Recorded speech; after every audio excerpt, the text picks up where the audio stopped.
to Jung at Harp. Today we're going to talk about the power of play, part 2. I'm Deborah Henson-Conant, and I'm here with Kathleen Wiley. I'm a composer and a performer, and Kathleen is a Jungian psychoanalyst. We both play the harp, so we both love play, and so we call this Jung at Harp. Now, Kathleen, you suggested the subject today, and I would love you to just jump in and share it. Yeah, last week we started talking about play, and part of what prompted it was a quote that you had found where actually Jung was referencing, the German philosopher, playwright, poet Schiller, and trying to make sense of the way different people approach the world. And Schiller had this theory that there was a play instinct, which actually Jung talked about in the context of how do people approach the world in terms of their typology.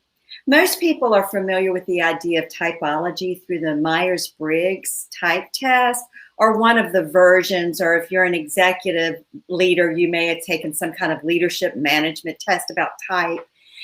So in that, 18th and 19th and early 20th century, the philosophers, poets, and psychiatrists were trying to make sense of how is it people can be in the same place, experiencing the same outer world event, but internally it's very different for them. And so I kept thinking about play and how part of the ability to play has to do with letting oneself be oneself and do it the way that's natural to them. I mean, in some ways, in order to play with someone else, you have to respect their different way of processing and their different way of engaging. And I think about that as we come together each week. We respect each other and we play even though we process internally very differently, I think. And which is part of what I love about it, because it opens up my mind. Yeah, and I think it's for musicians when you come together with a group in a jam or in a band and you're pulling something together, or in an orchestra setting, then there has to be some comfort in just showing up with one's own style, one's own way of processing and relating. And respect and understanding that the other people you're with may process very differently. And that to play together, there has to be a comfort level with being different. So my brain is like kind of exploding. I'm thinking about when you first started talking about instinct, and, as I grew up and people were talking about instinct, and I was like, do humans have instinct? What is it? And then I noticed that humans tend to instinctually copy. Like a cat doesn't instinctually copy what you do, but a human will, which is pretty impressive. Mm-hmm. And I'm thinking about that because right now I'm teaching improv all the time, but right now I'm teaching a class that includes a lot of what's called call and response.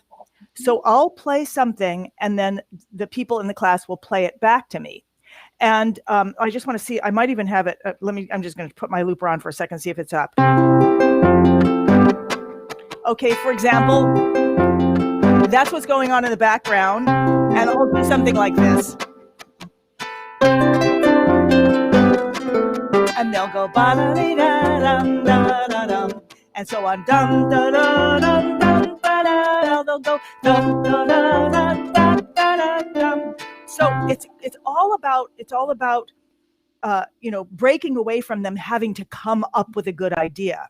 Mm-hmm. But it doesn't matter whether they play exactly what I do, or something opposite, or something sort of like what I do. The impulse of copy can open us up to. It depends on where their mind's at. If their brain is like, I have to do it exactly the right way, or their brain is at like, I can't do it that fast, then it's not gonna be freeing. But if their brain is like, I can use what I just got to bounce off of. I can either do the same thing, I can do the opposite of it, I can ignore it, I can play with it. It doesn't matter, but I'm not alone. I'm playing with someone, and there are infinite ways for us to play together. So that made me think of it, what you said about that instinct. It also reminded me of something that my teacher, Tony, who was a mime, but who talked and didn't wear whiteface, but he was all about physical eloquence. And one of the games that we played over and over and over again was called rounds.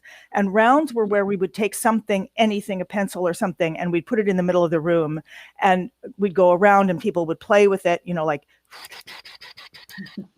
or, like whatever we do with it, like, I can't say a thing, whatever. Each person would just go and play with it. Or at first we just go and touch it. And that would open up our brains to all the things that it was. And it was always fascinating to me because there was always a point at which it would change size. People would be engaging with it at the size it was, and then people would suddenly be engaging with it like as if it were something at a very different dimension. And the reason why this is so important to me, it's important to me because it's a powerful heart of play, is that I took my harp. I was feeling very, very restricted and constricted behind my big concert harp. I took my harp, I put it in the middle of the floor. And I said, okay, everybody do rounds on my harp. And one of the big moments for me was, and I had this special harp that was like kind of an old funky harp, so I wasn't worried about it. There was a special moment where one of the people, and none of them were harpists, they were, jugglers, whatever, mimes, acrobats. One guy said, is it okay if I change the location? And I was like, absolutely. And he put it down in its front and he mounted it and he rode it as if it were a pony. Mm-hmm. And something shifted in my brain. And that was one of the first moments when I began to think, I'm too stuck into what I think a harp is. And it required somebody outside of that realm to actually look at it a different way. So I guess I want to go back to this. The instinct of copying leads to the instinct to play. I'm just curious if they're connected. Well, they're connected in that it is a natural phenomena for human beings to imitate one another. But why? Well, we're going to have to ask the biologist. Okay. That is just part and parcel of how we operate.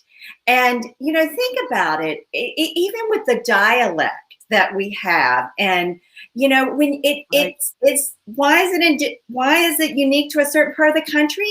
Because it's what you hear. So it's what you naturally do.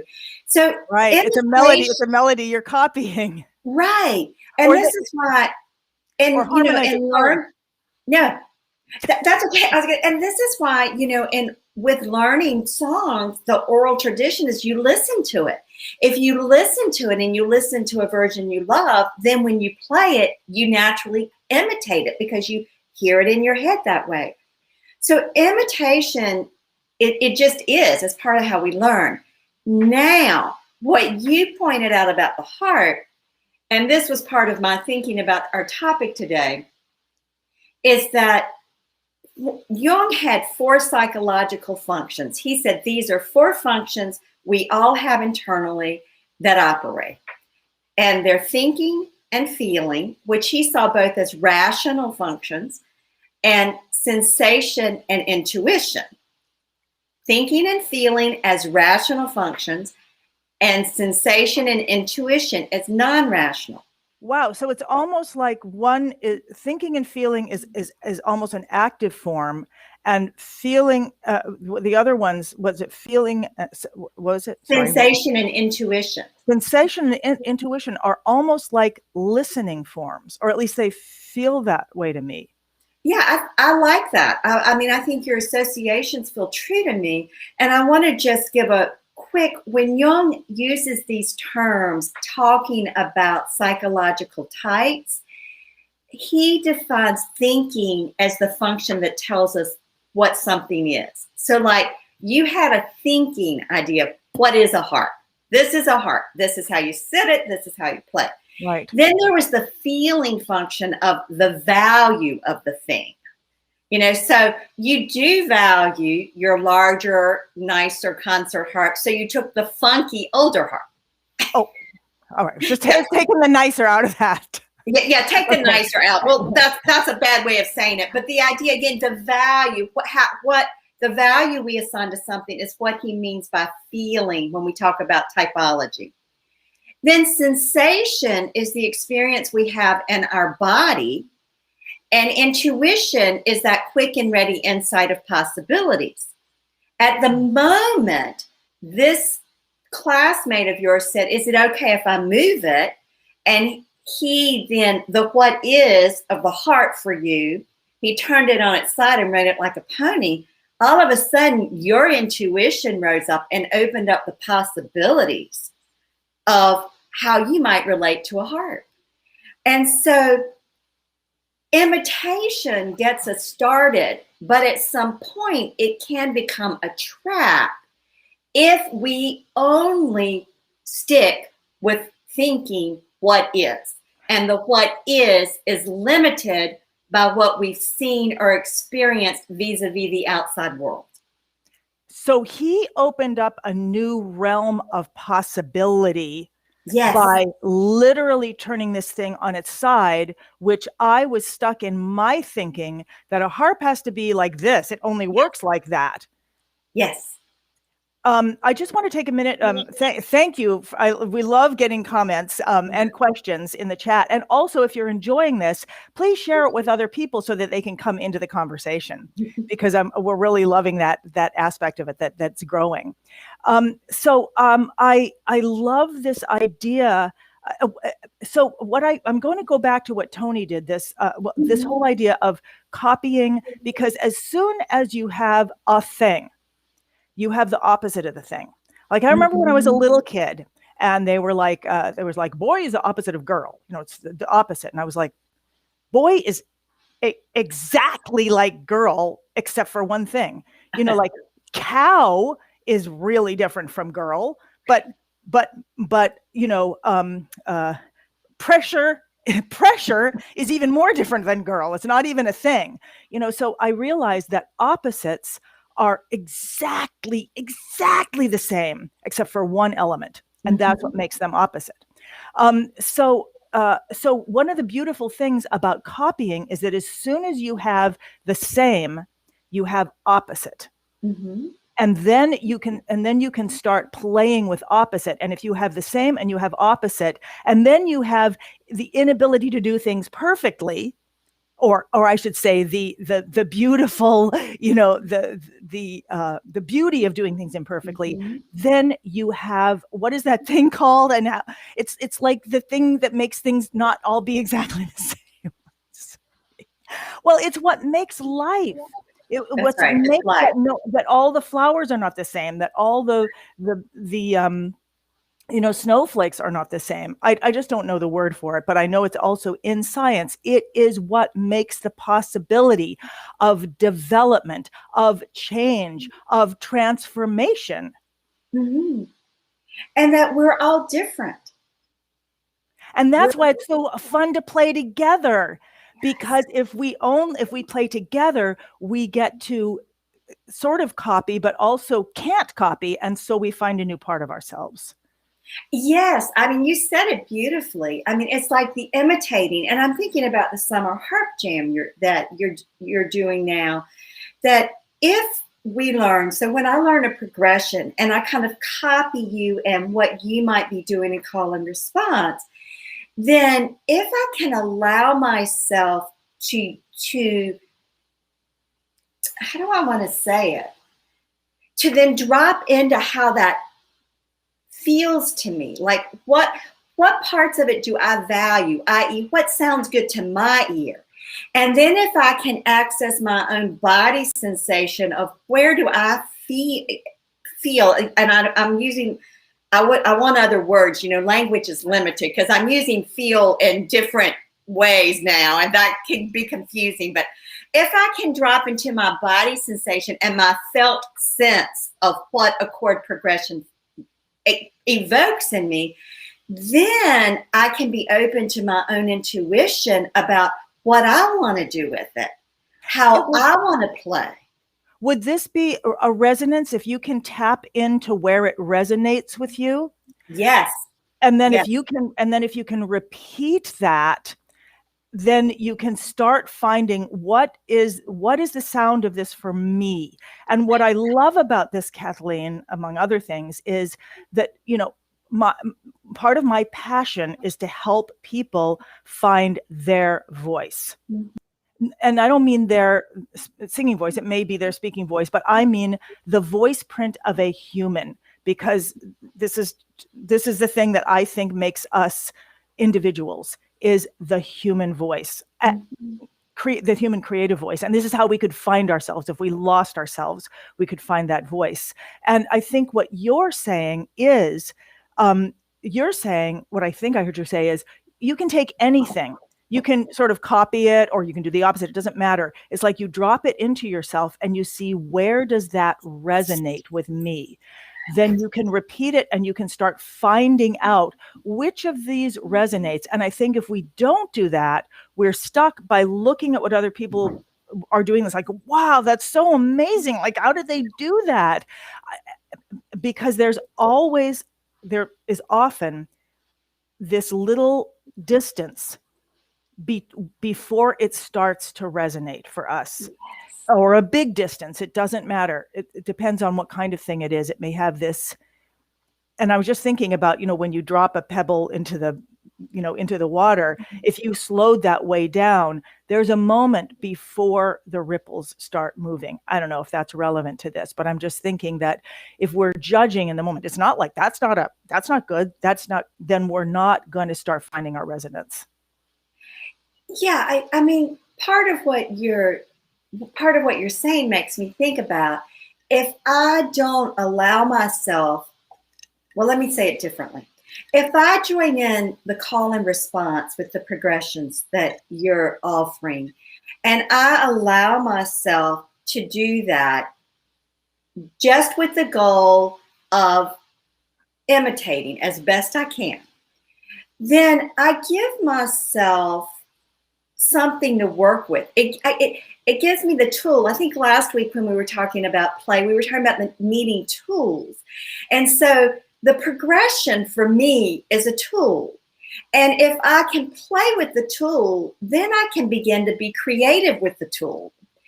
But the thinking function for knowing the progression is a starting point for being able to have intuition. So now, and I'm thinking the word toy and tool, same thing. And I want to jump up and I want to read this in a second. I just want to remind myself that one of the big things that was important for me as a child, and that I've been able to keep to some degree, was that I had toys and the piano, and I had them. Nobody told me they were different things or needed to be played with in a different way. And because I was living with grandmother, she was busy, she didn't have time. So long as I wasn't destroying something, I could play with anything. And I think that I love that tool, toy, like when does it shift? Let's see. I try to slow down the eating process. I'm going to pull this up and show this because I love this. I try to slow down the eating process down to each bite, each flavor, which makes my approach to other parts of my life more mindful. And I love that idea of eating in terms of bringing something into our body, savoring it, actually experiencing each part of it. And being able to do that with everything. Yeah, and that slowing it down to really experience, to have access to the sensation, to have access to what one values in the moment. And I'm thinking about my own harp journey, and because I live with a professional folk musician and we were always are having musicians in the house for either old time or Irish jams normally. And I was wanting to join in. And of course, they're playing lots of jigs and reels at breakneck dance speed. And I finally came to a point. I mean, it's like, Bill, why did it take me so long? After 4 or 5 years, I thought, I'm not going to try to play these songs this fast. I don't enjoy it. I don't trust that my fingers are going to land on the right string. And I can't experience it. For me, at this point in my life, my relationship to the harp is something, it is a tool, is a place where I need something to mirror back for me the resonance of my own internal processing, which is on go really quick a lot during the day. And then I need it to slow down and get the nuances of those flavors. And so I think that slowing down, and if you watch children play, or we remember our own times of play, we just get lost. It doesn't matter if we spend an hour with one toy or tool doing the same thing over and over again. I mean, when we have that, we're in that flow with it. We're in that flow of our own essence that's coming up through the functions and then out in play, then there's a timelessness. And so this need for speed, taken more and more and more just dissipates. Let's talk about how to do that. So you were talking about something that I loved how you said, I can't play it that fast. I mean, these people have this technical ability that I don't have. And I'm thinking about one of the things that I suggest to people to do, but I think it's very hard. It can be hard because we have, just like you, we have this idea, I should, and I'm going to just put this on again so that if someone does this, so if I do, they might go, and I might go, right with that. So they can do something very, very simple. Even if they could go, that we can respond and we can play. We don't have that. And I was thinking about that this morning because I just started working with a coach who was like, I know you're going to go make a webinar. It's like, like, I was like, I'll never be able to do this. And then I was out for a run and I was like, wait, what if I just took all those things that he said and I put them on a timeline, and then I just made really funky bad videos of each one and just showed it to him and said, is this what we're talking about? And then once he says yeah, you got it, then I could start, opening them up and making the real thing. Mm-hmm. But first, I need to play with it, and I need to play with it at my level of technical ability. And no matter how brilliant a thing he's giving me, I can't do all that now. I don't have that facility. And this is one of the huge things about being able to break things down. And it took me taking a run and getting away from it to be able to, do we have chats here? I see you looking at them. Okay, great. I'll bring that up in a second. Well, no, I'll bring it up right now because I can't read it. So, and then I'll read it and then we'll see. It says, I will never have your technical ability, DHC, but you inspire me to try approaching my playing with my whole being, even slowly and simply. And, I love that you're saying even slowly and simply.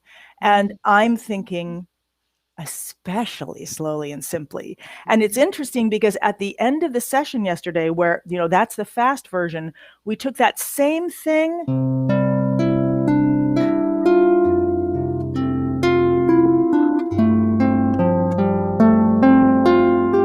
It's exactly the same progression. And I often like to think, if you only had 2 fingers, what finger on each hand, what could you do?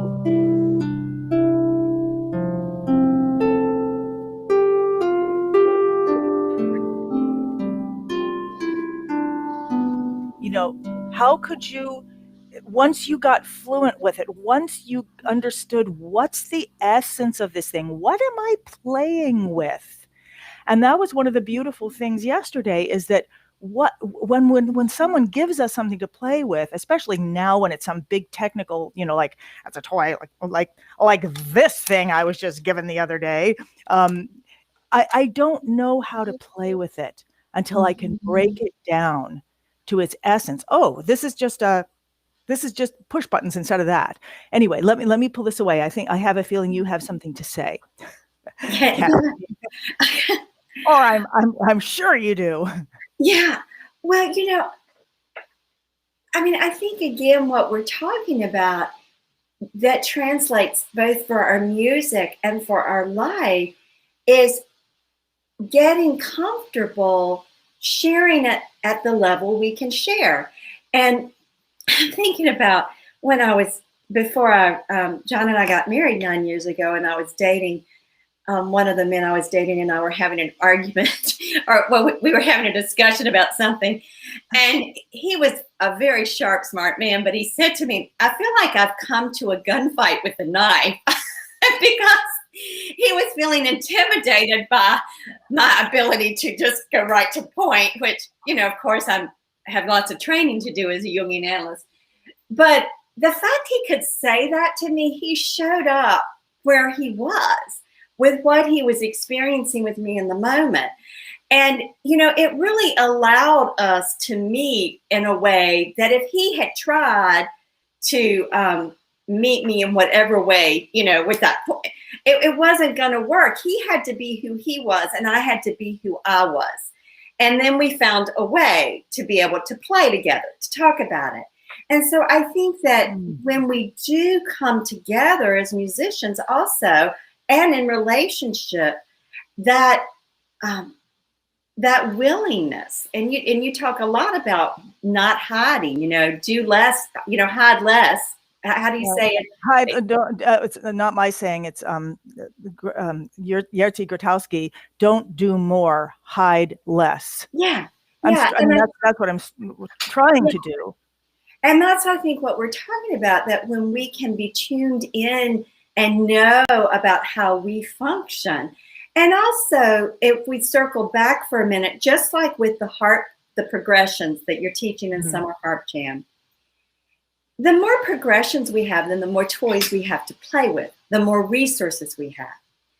So if I have conscious access to my thinking, feeling, sensation, and intuition, then I have more resources to bring to bear on any given situation I'm in. Can you just say that once again? Yeah. If I have conscious access to my ability to think, i.e. identify what is, to feel, to say, oh, this is the value it has for me, to identify my sensation, this is what's tangible, and to be open to my own intuition, the possibilities that arise, then in any given situation I'm in, I have more resources. If I am disembodied, for instance, and I'm doing an essential embodiment practices online sacred circle, which reopens in December, if those of you are interested. But if we aren't in our bodies and in tune with our own energy flow, we don't have access to our thinking, feeling, intuition, and sensation. We get stuck. And if we go back to your example about your classmate who rode your harp like a horse, there was something in that moment that he in the outer world mirrored to you, something that was in you, you were not yet able to access. But in the moment he mirrored it, because of the container you were in the class, and because of the intention, and because of all of the things you all had done prior to that, you had begun to build a link to something inside of you that in that moment the door opened. Does that? Oh, yes. It's like a moment of recognition. Yeah. Outside of my current understanding. Yeah. Yeah. And so that's part of how, again, that's part of how we evolve. It's how we evolve in human relationships. It's how we evolve in our music.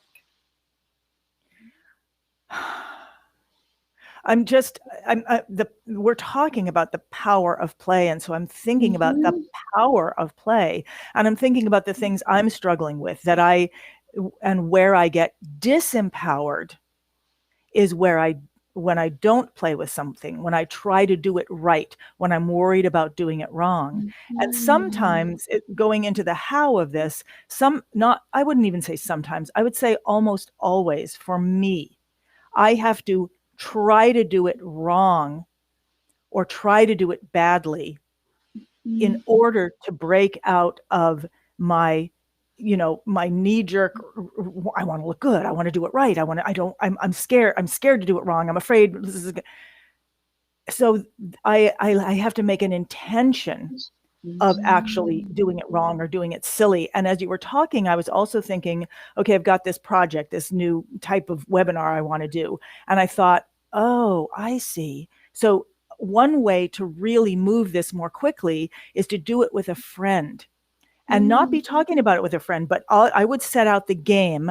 I would do the game. I mean, I would make it into a game, do it the best way I could, ask her to do it some way, and Mhm. then we could watch each other's. And so we would get ideas. And that's what I also noticed about the rounds that Tony would talk about, is Mhm. that we would start off engaging with whatever we were engaging with in the normal way.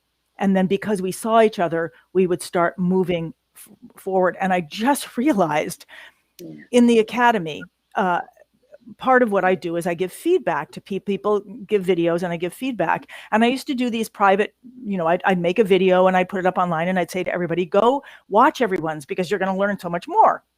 Because I always went with a buddy to all of my lessons because I couldn't see it in myself, but I would see it in them. Well, nobody would go watch anybody else's. They would just go watch their own. And then I made a switch to where I started doing it live in the feedback sessions.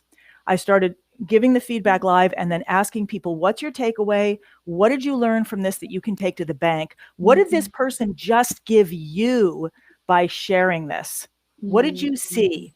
And not only was there so much more engagement, but I started seeing everybody's playing start to open up and people being willing to share. Like people would be like, I didn't have anything to share, so I just did this thing.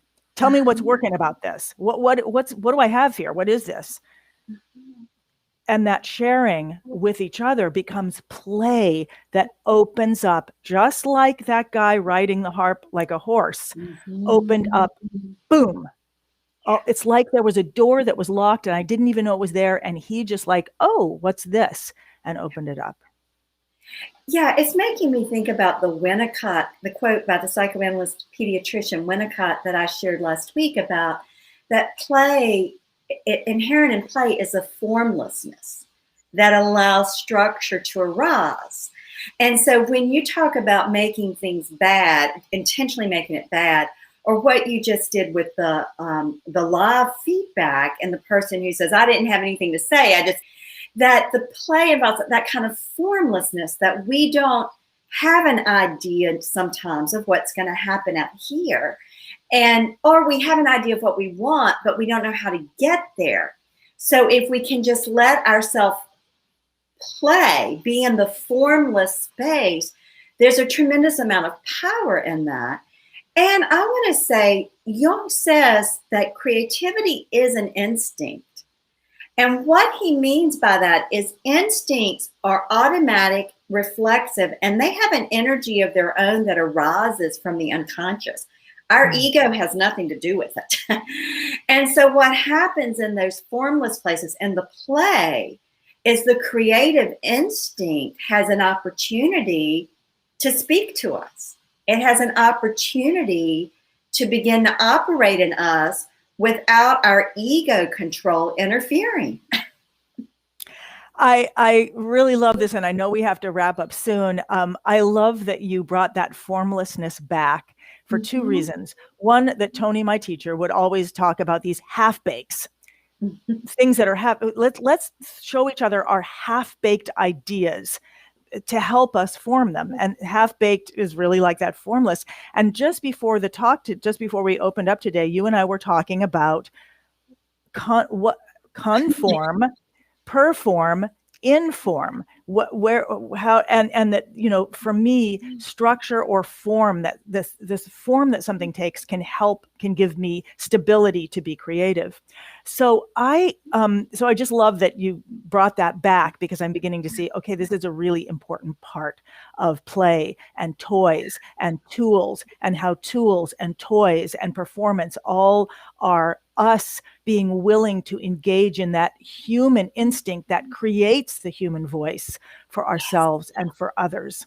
And music is one of those realms that allows us to explore that. Elizabeth is saying, okay, this is a great question. So let's end on this question, because it's perfect. As a beginner, bad is the norm. How do I push past the ego and not get discouraged? Well, I think that's why, I don't know if you play the harp or what you play, but I mean, I think I was just in a consortium with a bunch of teachers yesterday, and we were all talking about, that the importance of helping and supporting students through this. Now, for me, I actually encourage people to just play, and even if they're more advanced, to do things that would make them sound bad, so that they can get out of that mindset. But let's see if we can come up with let's see if we can each come up with 3 things. So one of the things I'm going to say is, I have my strings of passion are the 7 principles that help you get from creative impulse to creative expression. And I don't have a link here to say, go listen to those now, but you can always use my Ask a Question form to ask me about that. If you go to my website, hipharp.com, that's hip as in cool, harp as in instrument.com, and just /ask, or just go to the website and find the Ask a Question form. Ask me where you can find that, one of those webinars, because then it can talk about this. But one of the principles is about practice, and it says you have to be bad to be good. It is the way there. Now, you're not asking me to tell you that you need to be, because you're saying I'm already doing it. But I'm just, reinforcing that, yes, we all have to be bad to be good. Kathleen, let's see if we can come up with 3 things, each of us, I have no idea, that would answer this question. How do I pass the ego and not get discouraged? Or is there something, or do you pass the ego? Anyway, take it away. Yeah, so I think what we have to do is we have to get the ego in service of our heart's desire. I mean, the problem with the ego is the ego tends to get disconnected from the head and the heart, and get really up. It just gets really in the head, and it becomes all about judgment and assessment in terms of duality, right and wrong, good and bad.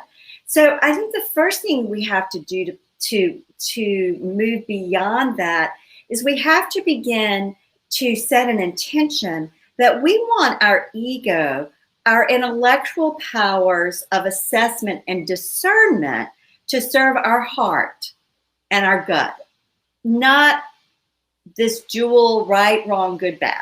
So we have to kind of shift paradigms in a way, shift our mindset. So the first thing is get the ego thinking and serving and aligning with what your heart wants. Because if you're learning the harp or whatever instrument, it's because my guess is your heart, something in you, your heart and your gut wants it. So get the ego on board with that. And that right now, showing up for the lesson or sitting down to practice, the ego can say, terrific, we're going for our heart's desire here. So that's the first thing I want to say. The second thing I want to say is tune into what really speaks to you. I know for me, some of the songs I still love are the first songs I learned that were like one note in each hand. Like there's a beautiful Native American meditation song my teacher taught me. There's an Irish tune, St. Columba, that's just a very simple version, that's like just kind of scales up and down. So the second thing I would say is get your ego on board to identify what can you do now that when you hear it, you say, wow, I love the way that sounds. And start with that and end with that every time. And I guarantee you will find that that pool begins to expand. So that's the second thing. And the third thing I want to say is just make room for all feeling. Sometimes we are discouraged, and that's okay. But if our ego can stay aligned with that desire in our heart and gut to do it, then the discouragement doesn't get the last word. It doesn't get the last word. And, sometimes for me, if I sit down and I just am starting to practice, or I'm working on a technology thing and get discouraged, and I get discouraged, and I'm starting to, my ego judge is kicking in, then I might just take a break and go get a cup of tea, take a walk the dog, take a 15-minute break, a 30-minute break, and then come back to it, getting my ego back in service of my heart. So that's the third thing I would say, is sometimes we just have to make room for the discouragement, take a little space to realign our paradigm so that the discouragement is there, it's part of the lay of the land, but it doesn't get the last say. Beautiful. Okay, so the second fairy will come in with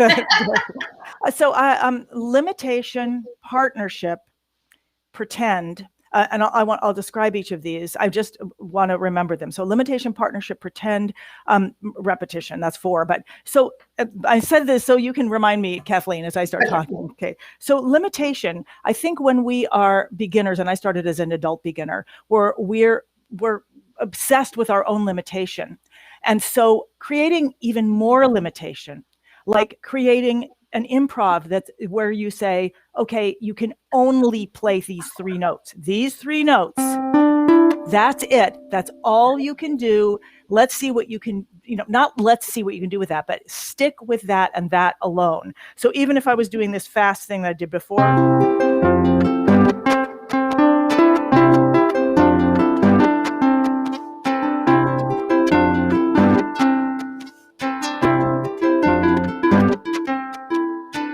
so that you're just playing back just with that limited palette. And that also goes along with repetition. And I wanted to, when Kathleen said, when you find something that moves your heart, I would say repeat that over and over. I used to feel that it was cheating, like I already played that. And until I finally was like, yeah, and you love it. So play it again. Become, as Tony used to say, become a victim of your own playing. And he didn't mean that in a negative way. He meant actually become affected. If that's if you find something you like, keep doing it. Go away and come back, but allow it to be a very simple thing. Partnership. The thing that's so beautiful about toys, instruments, tools is you are in partnership with another thing. And it gets you used to being in partnership with human beings. And to remember that the instrument itself is singing. And especially when you play low notes, you've got now the harp is singing. And you're singing back to it. And you can keep that very simple. And just these 2, I'm playing C, G, E, and then C, A, F. And I can do it very slowly. And the harp is ringing. And I can experiment and, play around with that. So that's partnership. So limitation, keeping things small, partnership. What was the other thing I said? Pretend.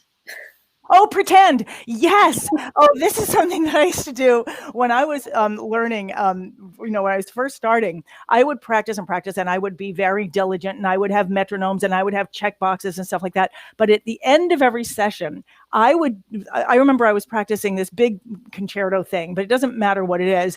And at the end of every session, I would play it like I could. And it would be like this. I would go, la, la, la, la, la, la, la, la, la, la, la, la, la, la, la, like I was pretending like a little kid that I could play it, and I would go through the whole thing to get the feeling, the gestalt of it. And so it was that pretend. And that gave me this wonderful feeling to move into that. So what I can't even remember those three, but at least it's recorded now. And there was one more. What was my very last, my fourth? Repetition. That was it. Okay. That repetition, especially of something that resonates, repeat it. And finally, this feels really stupid, but a coach that I work with now, when I'm starting to lose it, he says, look, you got to say for everything, not good job, Deborah, like good job, Deborah, for picking up my glasses successfully. I'm so proud of me. And just to get that feeling. And when I'm really down on myself, I'll do it over and over. Good job, Deborah, for saying good job, Deborah. I'm so proud of me. And it's not for things that I have a value judgment that I'm good at. It's for literally everything, and especially the things that I'm not doing well. And I remember him once saying, the most important time is when you're walking into the Thanksgiving dinner and you drop the turkey on the floor. That's when you need to say, great job, Deborah, for dropping the turkey on the floor successfully. So they have these elements to it. I forgot that. Successfully. I'm so proud of me. And he said, because that's what when you're learning to do this as children, you're swimming in a pool, their parents aren't saying, no, you're not breathing correctly. They're like, great job. And so bringing that in. So those are the things I would give. And Kathleen, thank you. I just feel like, there were such a breadth of the inside, the outside. And I love those 4 things that you brought in. Would you just say them once more to kind of bring us out? Let me see if I can remember. The thinking and the feeling, the sensation, and the intuition. And what I love about that is that's what music is. We're listening and we're responding and playing at the same time. Yes. And when we have access to all of those, we can play more freely. And that creative instinct does its work and play in us. Yeah. So and that is the power of play part 2. Kathleen, thank you so much. And thank you to everybody who was with us today and who gave questions. Thank you, Elizabeth, for that great, question at the end that I'm sure everyone was so glad that you asked. And also to the word artist and to Jen, thank you, thank you, thank you. And I look forward to seeing you all next week. And you too, Kathleen. Thank you. Okay. Again. Bye-bye. All right.